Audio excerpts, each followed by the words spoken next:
There's an old saying, quit while you're ahead. And I had this one guy at work, and he tells a story about there was this king, and all he was a head. And they carried it around on a platter.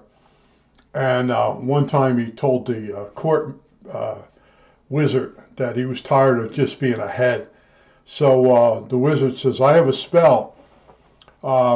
It could grow your body, or you could turn into a grape or a raisin. So the king gets so tired of being just a head on a platter that he says, I'll go for it. I'll take the chance. So the wizard does his spell.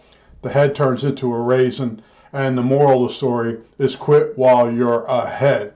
The other thing it reminds me of is the lemmings, those little rodents that as they overpopulate an area, they start running. And then they meet up with more lemmings and they run. And they cross streams, rivers, lakes, and then they get to the ocean and then they drown. There are some lemmings that stay behind, that don't keep running. But anyway, Walt Disney, I'll never forget the show. They showed it. And at the wall, at the rim of the mountain near the sea, you can actually basically see somebody pushing them off for the camera. It's so fake, you know. And you see the look on their faces as they're being pushed. See, a real lemming, when he jumps, he wants to jump. Where in the setup for the Walt Disney movie or program, somebody was actually pushing some lemmings over a little miniature cliff, probably done in the studio, and you see the look on the animals as they're being pushed from behind. But you got to know when to hold them, know when to fold them, know when to walk away, know when to run. Now, I say that, but I don't know. I'm guilty of some of the things I say, and I know it. Okay, there's a difference between me and someone else. Someone else is basically delusional. Okay, where I know I'm being stupid, and sometimes your pride. I just want it out of my head, and you know, I bought this. Let me sure it's in frame. This desoldering station, and I put it on. Remember, I told you. It's 340 degrees Celsius, not Fahrenheit, Celsius. That's the starting point. And you're going to have to do some practice. And it's going to be as hard as soldering. Okay? You're going to want to have to do it.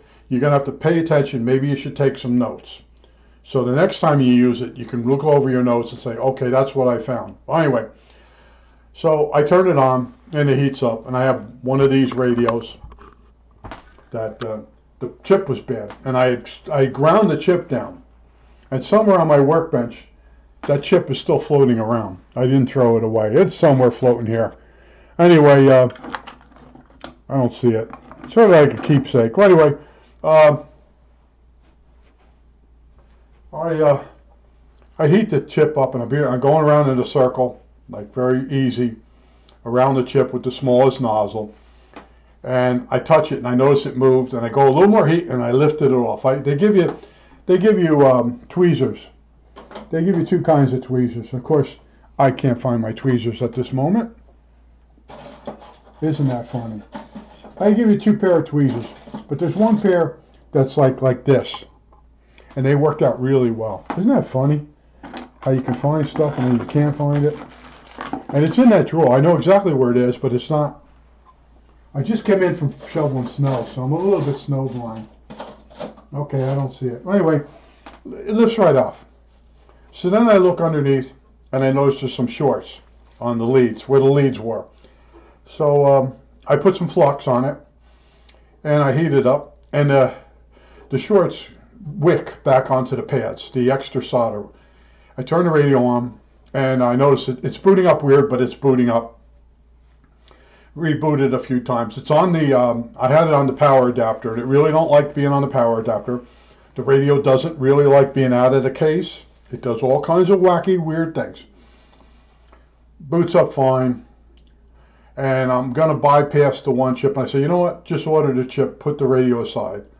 Quit while you're ahead. So I put the radio aside, and I went out. I said, let me go out and clean the neighborhood again. So while I'm out there cleaning, it was bad. It's been bad. I've been out there 3 days, different streets, cleaning it.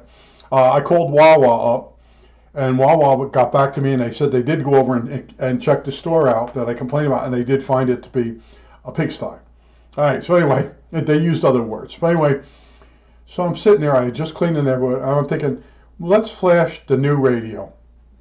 And a voice in my head says, you flash it with the new program. It's very little, the little difference from what the program is in there. But you know, being a human being, we basically, we're risk takers. You know, you got a radio that works perfectly fine. And I had read that during flashing, these radios can just go dead. And there's other people in the conference, oh, you got to do this, do that. Well, I got one of those. I reflashed it. It's sort of locked up. I hit there's two encoder wheels that you press in. They're also switches. You press them in. The menu sort of came up and then it froze up. Nothing worked. So I know to go in and take the battery off. Took the battery off. Waited a few minutes, put the battery back in. Nada. Nothing. Okay? Now there was no static involved. It was just merely flashing. Now, there is a boot jumper. And they tell you got a jumpers 1 and 3 have to be jumped. Now 3 is over by the USB port on this radio, and it's got a 0 across it. It looks like a resistor, but it's a 0. It's a connection. And I checked my other unit, and it's got the same one. So jumper 3 on the new ones is already jumpered. Then what the other thing I found? Oh, I checked, make sure the chip was programmable. All right. Some of these come with a chip that can only be programmed with a programmer. So where I'm at now is I'm putting a jumper across the boot. And when you turn the radio on, it'll be in boot position, and then you can load the program. And I got to read up on that. But yeah, I got 2 bricks at this point now. And that's how I am. I keep pushing forward, and I'm getting too old. Eye-hand coordination, shaky hands, can't see. You know, but you're sitting there, you got nothing else to do. And I'm thinking to myself, don't touch the radio. You're never going to use it anyway. You know, that's how I'm looking. I'm not going to use this radio. It's a piece of crap. Okay? And I can use my other radios in the house because I went through the painstaking task of changing the switching supplies that are on different items out. The one that went to the antenna upstairs, the one that went to my fish tank light, my battery charger in the one room. I disconnect it when I'm done. These switching supplies are on a lot of things. Also the light bulbs. I changed the brand of light bulb in the house. Some of these, not CFLs, they're LED ones. There's a switcher in the base of them, and they produce noise. And I believe I have GEs in there now. They're cheap, and there's not a lot of noise. I had a better ones. They weren't Philips. I can't think of the name of the company. Really expensive LEDs, and they produce a lot of noise. But I bought them years ago when LEDs first come out. But here I am at this point now. I just went out and shoveled. I do like 3 or 4 houses, and I'm back inside. And at some point, I have to put a jumper on this board here in the boot position and see if that helps. Otherwise, I have a brick. Okay, I have spare parts to fix the other one at this point, and that's the way it goes. Everybody, as you get to a certain age, you get to a point, especially in electronics, where I won't say you become feeble, but basically when you handle this stuff, because it gets smaller and smaller, you act like you're feeble. Now my father did TV repair, and they had this big magnifying glass with a fluorescent light around it, and him and my uncle were complaining the stuff was too small. And I looked at it with my naked eyes, and I was laughing. I'm like, this ain't small. And this is small. Okay, if my father lived to see this crap. And after my mom died, I took him to an electronics store, electronic barn, and he saw the bins of stuff. And all he kept doing was repeating. My father could get into this thing where he goes, I work for a guy named Harry in electronics.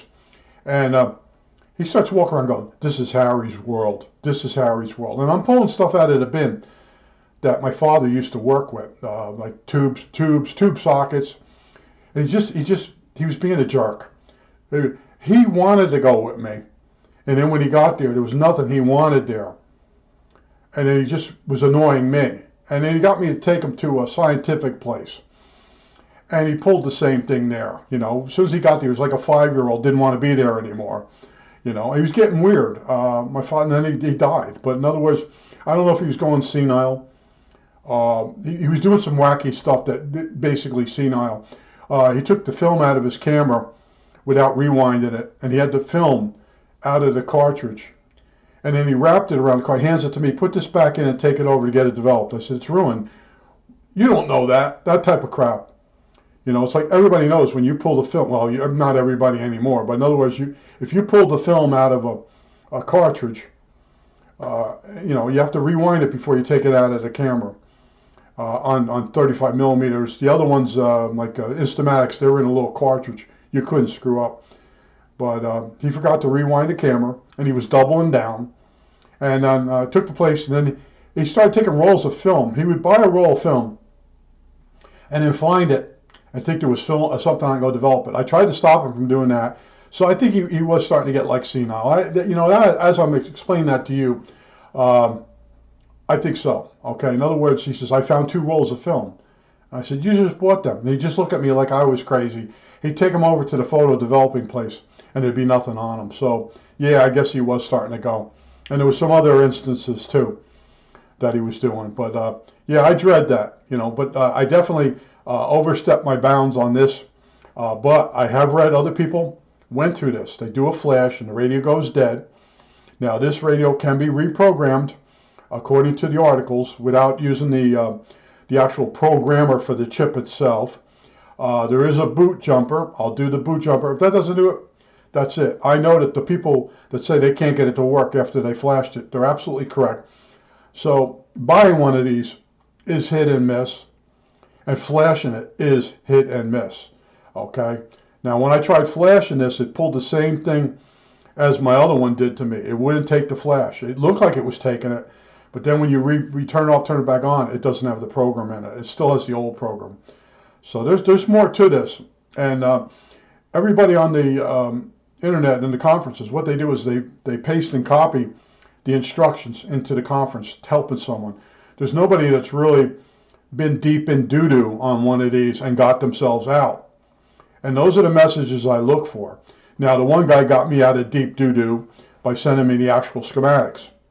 All right?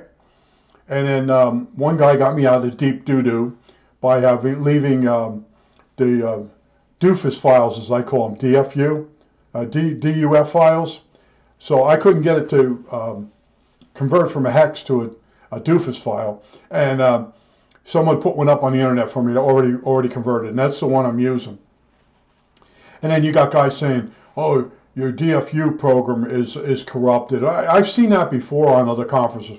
When something blows up and people tell you what went wrong, like the R71A, people tell you, it's real simple. Yeah, you go in there, you put a battery across it, you unsolder the battery, put a new battery in, and then unsolder the battery. I've seen people that did those to the boards. They put the polarity on backwards. They put the battery in the wrong place.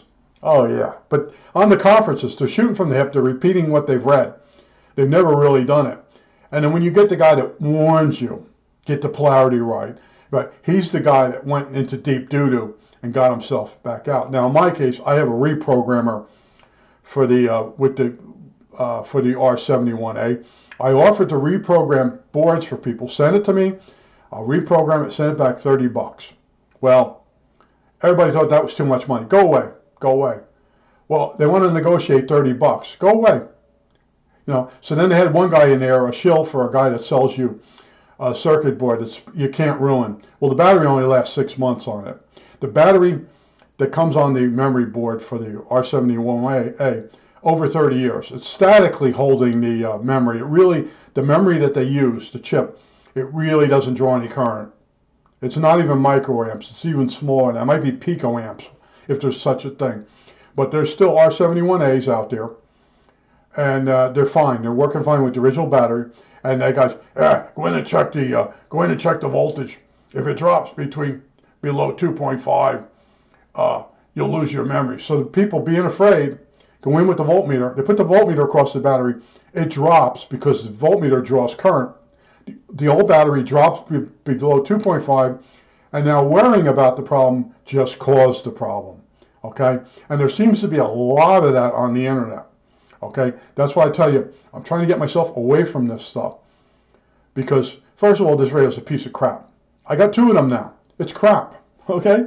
It's a great little project if you built one from scratch, all right? But it's still not a good radio. I built a lot of radios, and they're all better than this thing. What's good about this is that waterfall display. That's cool. That's a coolness factor of 10. I can't take that away from the radio. The fact that the radio is rechargeable, that's cool in itself too. I think there's one other thing. Yeah, it's wide range of frequency reception. Okay, 50 kilohertz, which is long wave, or super low frequency. It's below long wave. From 50 kilohertz, which is just above hearing, all the way up to 2 gigahertz. So technically, you could hear the International Space Station when it comes over your house if they're talking. Okay, so this radio can do a lot of things, but poorly. But it's still a piece of crap. I think that's it. All right, that's it.